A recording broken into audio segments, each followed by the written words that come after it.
রমজান এলেই পুরান ঢাকার ইফতার বাজার হয়ে ওঠে আনন্দ উৎসবের এক অনন্য উপলক্ষ।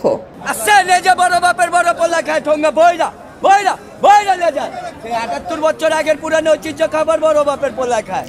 রাজধানীর চকবাজার, ইসলামপুর, লালবাগের বাঙালি মুসলমানদের ইফতার আয়োজন দেখে রীতিমতো বিস্মিত হতে হয়। এখনকার অন্যতম সেলিব্রিটি খাবার বড় বাপের পোলাই খায়। এক প্লেটে একসাথে পাওয়া যায় নানা ধরনের খাবার: হালিম, কাবাব, জিলাপি, মরিচা কাবাব, বেগুনি সহ হরেক রকম লোভনীয় আইটেম। এসব খাবারের স্বাদ আর ঐতিহ্য ভোজন রসিকদের কাছে ব্যাপকভাবে সমাদৃত। আমরা 12টা আইটেম, 12টা মশলা, আমাদের বাপদাদের ঐতিহ্য 78 বছর আগের পুরনো চকবাজার, আমরা দুই ভাই মিলে করতে। ঐতিহ্যবাহী খাবারের পাশাপাশি এখন পুরান ঢাকার ইফতার বাজারে দেখা যাচ্ছে কিছু নতুন ফিউশন ফুডও: মোমো, চিকেন, পপস এবং বিভিন্ন ধরনের শেক।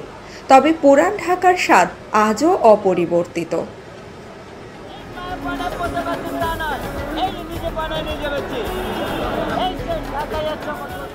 শাহী জিলাপি, হালিম, কাবাব, কলিজা ফ্রাই এগুলো পুরান ঢাকার অধিবাসীদের কাছে খুবই জনপ্রিয় খাবার। বিক্রেতারা দাবি গলা ছেড়ে দাবি করতে থাকেন, একবার খেলে আরেকবার খেতে ইচ্ছা করবে। একবার মুখে দিলে ভোলা যাবে না বড় বাপে পোলার এসব খাবারের স্বাদ।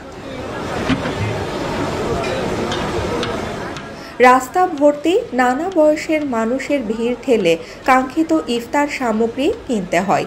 অধিকাংশ দোকানে প্রিয় খাবারের জন্য অপেক্ষা করতে হয় দীর্ঘ লাইনে। পুরান ঢাকার ইফতার বাজার শুধু মুখরোচক খাবারের জায়গা নয়, বরং এটা বাঙালি মুসলমানদের সংস্কৃতি হয়ে উঠেছে। এখনকার ভিড়, হইচইয়ের আনন্দ, খাবারের অনন্য স্বাদ, গন্ধ ও বাহারি রকম ফের সব মিলিয়ে পুরান ঢাকার ইফতার বাজার এমনই নজর কাড়া বিষয় হয়ে উঠেছে যে অন্তত একবার এখানে এসে উপস্থিত না হলে জীবনে কিছু একটা বাকি থেকে যাবে আপনার। Farzana Haque, desk report, country today, Dhaka.